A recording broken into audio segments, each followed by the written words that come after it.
Hello friends, आपके अपने channel BEM point में स्वागत है। हम लोग आज 10th क्लास का दूसरा क्लास लेके आए हैं, दूसरा दिन है और आज हम लोग एक्सरसाइज 1.1 को बनाएंगे NCERT का बुक। तो चलते हैं, हम लोग जल्दी जल्दी शुरू करते हैं। अगर आप लोग नए हैं मेरे यूट्यूब चैनल पर तो चैनल को सब्सक्राइब कीजिए और अधिक से अधिक लोगों को शेयर कीजिए। अगर वीडियो अच्छा लगे तो अंत में लाइक कीजिए, अगर नहीं लगे तो डिसलाइक कीजिए, उसका कारण भी हमें बताइए। और 1.1 की तरफ चल रहे हैं, रियल नंबर है मेरा। तो उसमें सबसे पहला आपका जो 1 नंबर में सवाल है वो कह रहा है कि निम्नलिखित संख्याओं का HCF ज्ञात करने के लिए यूक्लिड विभाजन एल्गोरिथ्म का प्रयोग कीजिए। हम लोगों ने एक उदाहरण भी हल किया था। चलिए आज आपका चैप्टर हल करते हैं। पहला है 135 और 222। 135 और 222।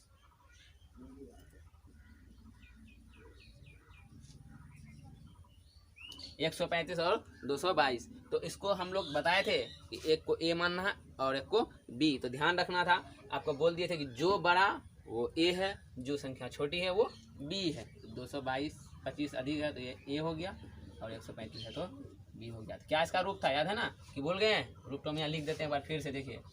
A बराबर BQ प्लस R, जहाँ पर 0 से बड़ा हो सकता है R बराबर भी और R से बड़ा हमेशा B होगा। ठीक है, तो चलिए इसको किससे गुना करेंगे तो 225 होगा। ध्यान दीजिए, 35 है, 100 100 200, 35 दूनी 70, 270 क्या है यहाँ नहीं। तो एक बार में कितना बार में लगेगा भाई? एक बार में लगने पर शेष कितना बचेगा? शेष भी हमको जानना जरूरी है ना, बिना शेष का तो नहीं चलेगा काम। तो शेष बचेगा मेरा, देखिए 5 में 5 0, 2 में से 3 गया नहीं घटेगा, 12 में से गया 3 गया 9 और 1 1 तो बचा कितना 90। अब मेरा 135 यहाँ आ जाएगा A बनने के लिए और ये 90 मेरा B बन गया। अब फिर कितना बार में? 9 नहीं 18, 180 नहीं, फिर एक बार में। तो एक बार में देंगे तो मेरा कितना शेष बचेगा? घटाइए फटाफट। 15 5 गया, 0 में से 5 ही बचेगा भाई। 13 बचाया, 13 में से 9 गया 4, 9 4 13। फिर 90 को A बना देते हैं और ये 45 मेरा B के जगह ले लेता है। तो 45 दूनी 90, 2 बार में 50 शेष 0, मतलब मेरा लास्ट पोजीशन यही हो गया, क्योंकि 0 बच गया तो लास्ट पोजीशन। तो मेरा HCF बराबर क्या हो गया? ये जो आया 45। अर्थात एल्गोरिथम का इस्तेमाल करके हम लोगों ने HCF ज्ञात किया। कितना आया? 45, 196 और 38,220। तो याद रखिए, ये मेरा बड़ी संख्या है, ये मेरी छोटी संख्या है। तो बड़ी संख्या को A के जगह पर रखेंगे और छोटी संख्या को B के जगह पे। तो देखिए इसको किससे गुना करेंगे? ये हमको एक बार में गुना चाहिए, ये बड़ा सा गुना होगा तो कितना होगा आप लोग कर लीजिएगा। 195 आता है। कितना आता है भाई? 195 आता है। 195 से गुना करने पर तभी ये आता है कितना? शेष आ जाता है आपका पूरे 0। कितना आ जाता है? 0, मतलब एक ही बार में लग जाता है। अर्थात इसका HCF क्या हो जाता है? 196 ही हो जाता है। चलिए अब हम चलते हैं तीसरा नंबर पे। तीसरा नंबर में देखिए, इधर बड़ी संख्या है, इधर छोटी संख्या है, तो इसको A मानना है। तो 867 बराबर B इधर मान लेना है 255। देखिए यहाँ 255 क्या बार बनेगा? 2 बार में कितना होगा? 400 और 55 दूनी 110, 510। 3 बार में 600, लगभग हमारा 3 बार में ये आ सकता है। 3 बार में कितना आ जाएगा लिखा देंगे। 3 बार में शेष बचेगा मेरा, मात्र मेरा शेष जो बचता है वो 102 बचता है। कितना बचता है? 102 आया। अब फिर क्या करेंगे हम? इसको A बना देंगे भाई, जैसे सब में करते हैं। और 102 को यहाँ ले आएंगे और 102 को किससे गुना करेंगे? 200 का। तो 2 दूनी 400, एक गुना 100 200 और 2 2 4, 204। 2 बार में 204। तो मेरा कितना बचेगा? 4 में 55 को घटाना है, 204 में 255 को घटाना है, तो कितना बच जाएगा? 51, 51 4 55।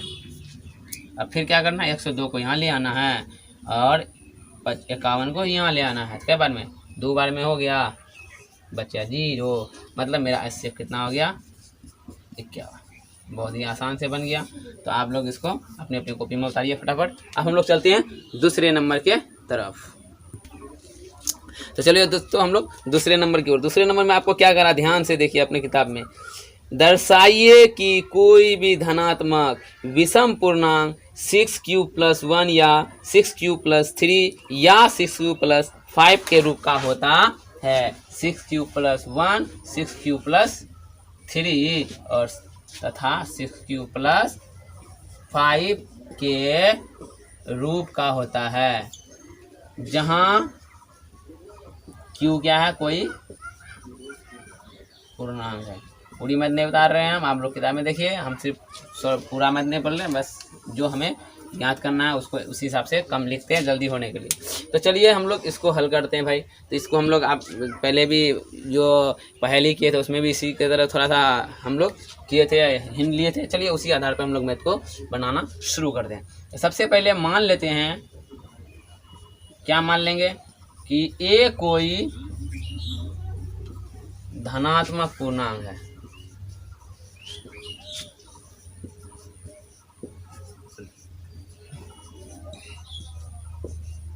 तथा b बराबर, देखिए b कितना मेरा 6 है। क्योंकि पता है ना, बोले क्यों, कि हम लोग यूक्लिड विभाजन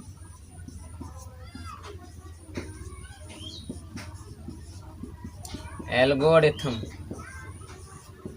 का प्रयोग करते हैं। इसका प्रयोग, तो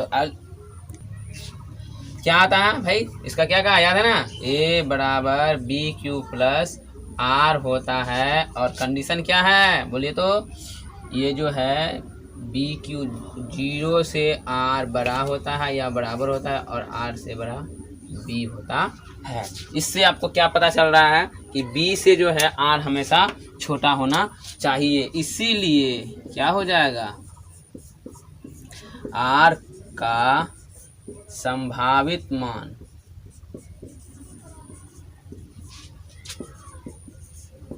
1 2 3 4 या 5 हो सकता है। अब यदि क्या होगा, R बराबर 0 हो, क्या हो मेरा 0 हो, तो A बराबर क्या हो जाएगा बताइए भाई, 6q+0 बराबर 6q। अगर R बराबर मेरा 1 हो तो A बराबर क्या हो जाएगा, 6q+1 होगा कि नहीं होगा। तो इसी प्रकार जैसे कि 1 और 0 का हुआ तो क्या हो जाएगा, 2 रहेगा तो 6q+2 और 3 रहेगा तो 6q+3। R अगर 4 रहा तो 6q+4 और R अगर 5 रहा तो 6q+5। अर्थात कोई भी धनात्मक पूर्णांक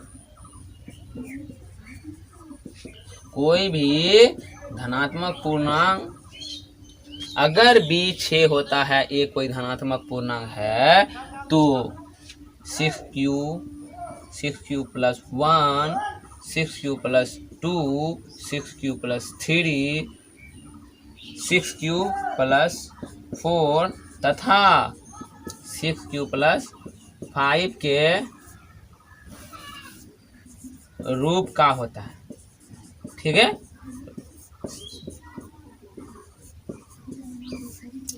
six Q +1 6q+1 6q+2 6q+3 6q+4 and 6q+5 के रूप का होता है। तो आप लोग को ध्यान दीजिए, यहाँ क्या कहा आपको, ये जो है धनात्मक पूर्णांक हुआ, जो कोई भी धनात्मक पूर्णांक इस रूप का होता है। लेकिन अगर हमको कहा क्या है, ध्यान दीजिए मैथ में, कि कोई भी धनात्मक विषम पूर्णांक, तो ये जो आप देख रहे हैं 6q+2 तथा 6q+4, ये क्या है, धनात्मक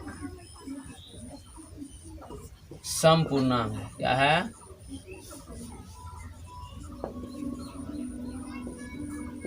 क्यों है भाई, क्योंकि आपको पता है ए कोई धनात्मक पूर्णांक है, तो जब दो संख्या को गुना करते हैं तो क्या होता है, वो समपूर्णांक होता है। और सम में अगर सम जोड़ेंगे तो सम ही प्राप्त होगा। इसीलिए 6q and 6q+2 and 6q+4 वो क्या है, धनात्मक समपूर्णांक है। इसीलिए या अतः लिखिए, अतः 6q+1 6q+3 तथा 6q+5 जो होगा ये आपका क्या होगा, धनात्मक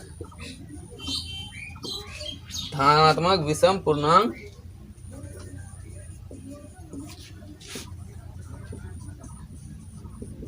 के रूप में होता है। तो चलते हैं हम लोग अब 1.1 का 3 नंबर की तरफ। तो 3 नंबर में कहता क्या, ध्यान से देखिए। किसी परेड में 616 सदस्यों वाली एक सेना यानी आर्मी की टुकड़ी को 32 सदस्यों वाले एक आर्मी बैंड के पीछे मार्च करना है और दोनों समूह को समान संख्या वाले स्तंभों में मार्च करना है।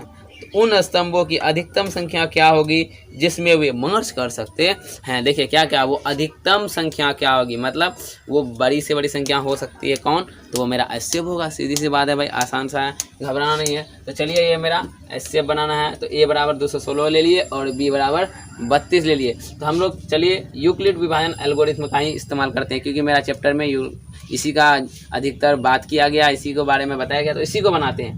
हालांकि आप आभाज्य गुणनखंड को भी यूज कर सकते हैं, लेकिन आपको ये भी कर सकते हैं, इससे कोई दिक्कत नहीं है। तो इसको देने पर कितना बचेगा भाई, तो यहाँ रफ में कर सकते हैं। अगर आपको डायरेक्ट नहीं आता तो 19 दूनी 38, 19 तो चलिए भाई, तो 19 दूनी 38 बचा कितना 3, 19 तिया 57 और 3 60। तो आप घटाएंगे 616 को, तो बचेगा कितना 8, 16 में 8 गया 8, मतलब यहाँ 8 शेष बचता है। अब फिर क्या करेंगे, हमको 32 को ए बनाते हैं और 8 को बी बनाते हैं। तो कितना बार में 8 चुके 32, 4 बार में तो हो गया भाई शेष 0, अर्थात एचसीएफ बराबर 8। अर्थात एचसीएफ मतलब क्या हो गया कि स्तंभ की संख्या कितना हो गया, ये हो गया मेरा स्तंभों की संख्या। तो हम लोग चलते हैं अब 1.1 का 4 नंबर में। 4 नंबर में क्या कहता है, ध्यान से सुनिए। यूक्लिड विभाजन परिमिका का प्रयोग करके, किसका, यूक्लिड विभाजन एल्गोरिथम परिमिका का प्रयोग करके आप दर्शाइए कि किसी धनात्मक पूर्णांक का वर्ग किसी पूर्णांक m के लिए 3m या 3m+1 के रूप का होता है। किसी पूर्णांक m के लिए, ध्यान दीजिए, m के लिए क्या होता है, 3m तथा 3m+1 के रूप का, ध्यान दीजिए। तो इसमें भी हम लोग वही इस्तेमाल करेंगे कि क्या कहा था, हम लोग पहले मान लेते हैं। माना कि ये कोई धनात्मक पूर्णांक है भाई, क्या है, धनात्मक पूर्णांक है, तथा b बराबर क्या होगा, देखिए b क्या है, 3 है। तो चलो अब हम लोग क्या करेंगे, तो इसका इस्तेमाल करते हैं, यूक्लिड कहा ना, यूक्लिड विभाजन का इस्तेमाल करने के लिए, यूक्लिड विभाजन प्रेमिका का,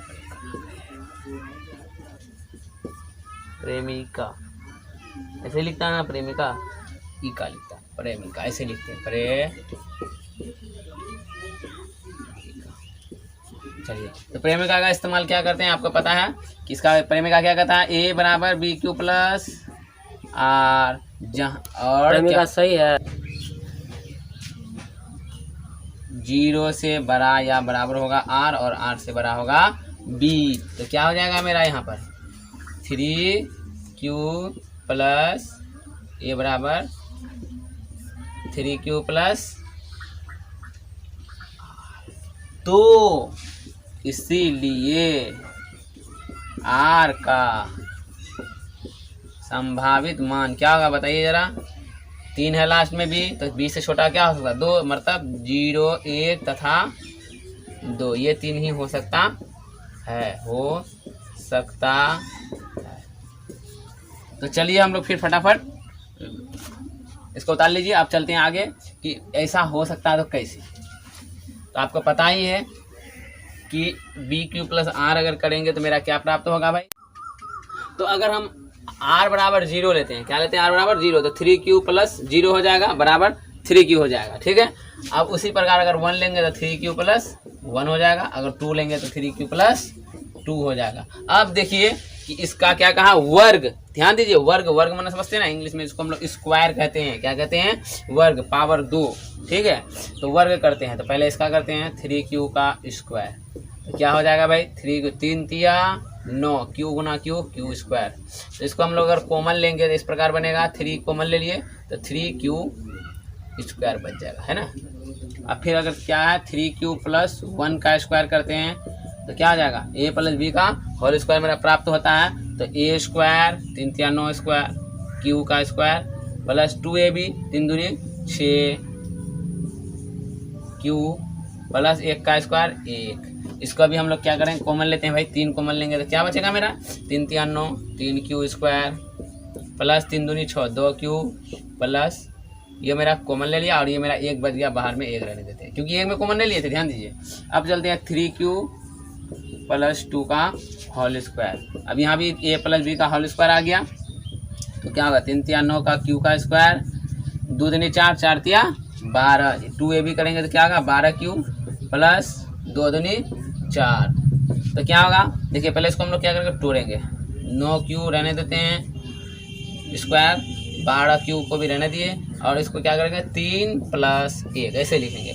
अब इसका फिर क्या करेंगे? कॉमन लेंगे, तो कॉमन क्या लेंगे? 3 कॉमन लेंगे फिर से इसमें भी, तो 3q स्क्वायर बचा, 3 चौके 12, 4q बचा प्लस 3 का कॉमन ले लिए 3 में तो 1 बचा, और ये 1 अलग है, इससे कॉमन ले लिए। ध्यान दीजिए, यहीं तक कॉमन लेते हैं हम हमेशा, तो 1 बच गया प्लस में। अब देखिए, किसी पूर्णांक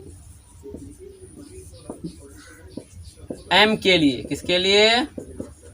m के लिए अगर हम मान लेते हैं ये ब्रैकेट के अंदर जो q है ये मेरा m है, मतलब q बराबर m है, तब क्या हो जाएगा? देखिए ध्यान से दीजिए, ये 3 लिख दिए या 3 कॉमन लिए थे बराबर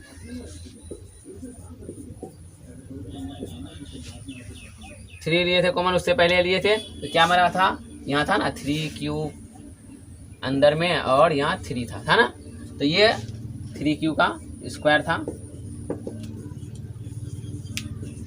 तो क्या करेंगे? देखिए यहाँ 3 है, 3 ले लिए, q को हम क्या माने? m, तो m ले लिए, एक हो गया। अब दूसरा में चलते हैं, क्या कहा? 3 को कॉमन में है तो 3 ले लिए, और पूरे ब्रैकेट के अंदर हम n माने m ले लिए, और 1 बाहर में है तो बाहर में 1 ले लिए। फिर यहाँ पर चलते 3, इसमें जब 2 का स्क्वायर 2 को देके होल स्क्वायर किए, 3 का है 3 ले लिए, पूरा को m मानेंगे m मान लिए, प्लस देखिए बाहर में 1। अब देखिए क्या दिख रहा है आपको? अगर हम 1 लगा के होल स्क्वायर करें तो भी 1 बच रहा है लास्ट में, और 3 देके करें 2 देके फिर भी 1 बच रहा है, अर्थात कि हम कह सकते हैं और हम इस प्रकार लिख भी सकते हैं। क्या लिखेंगे? अतः किसी धनात्मक पूर्णांक का वर्ग